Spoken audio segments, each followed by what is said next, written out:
France Info. Si vous êtes emprunteur, si vous avez souscrit à un crédit, voilà une information qui vous concerne. Vous pourrez bientôt faire une économie sur l'assurance de votre crédit. Bonjour Charlie Cailloux. Bonjour Hercine. Conseiller juridique pour particulier à particulier, le site pap.fr. Expliquez-nous cette nouveauté. Alors les emprunteurs vont pouvoir à partir du 1er septembre prochain changer d'assurance de crédit à tout moment, c'est-à-dire résilier leur assurance en cours pour en souscrire une autre, moins chère, qui offre les mêmes garanties. La porteuse de cette nouvelle loi, c'est la députée Patricia Lemoine.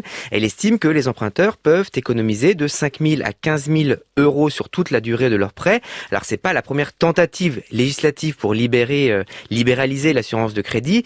Il y a eu les lois Lagarde, Hamon, Sapin 2, mais dans les faits, les 3/4 du marché de l'assurance de crédit restent détenus par les banques. Alors rappelez-nous quand même en quoi consiste cette fameuse assurance de prêt. Eh bien, quand vous souscrivez un prêt immobilier, la banque impose que vous souscriviez une assurance décès invalidité. Sans cette assurance, vous n'aurez pas de crédit. Cette assurance est très importante puisqu'en cas de gros pépins de santé qui vous empêche de rembourser vos mensualités, l'assurance remboursera le crédit à votre place. Donc cette assurance, elle est très utile, ça n'est pas remis en question. Le problème, c'est que la banque impose à l'emprunteur de souscrire à sa propre assurance.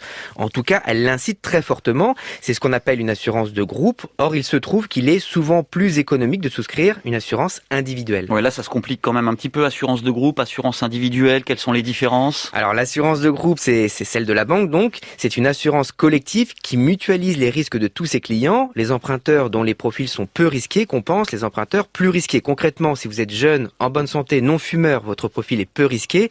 L'assurance de groupe ne sera pas la plus avantageuse pour vous. Il vaut mieux souscrire une assurance individuelle auprès d'un assureur tiers qui ne prendra en compte que vos propres risques, petits donc. Donc, en tout cas, si je trouve une assurance moins chère, je vais pouvoir changer comme je veux. La banque ne pourra pas refuser. Non, légalement, elle ne peut pas refuser dès lors que la nouvelle assurance offre les mêmes garanties que la précédente. Il faut donc obtenir auprès de la banque la fiche d'information sur l'assurance emprunteur afin de rechercher de son côté une assurance individuelle qui convient. Alors on peut se faire aider par un courtier pour trouver la meilleure offre. On informe ensuite la banque qui ne peut pas s'opposer au changement. Vos questions logement et les réponses de Charlie Cailloux à réécouter sur franceinfo.fr et l'appli Radio France.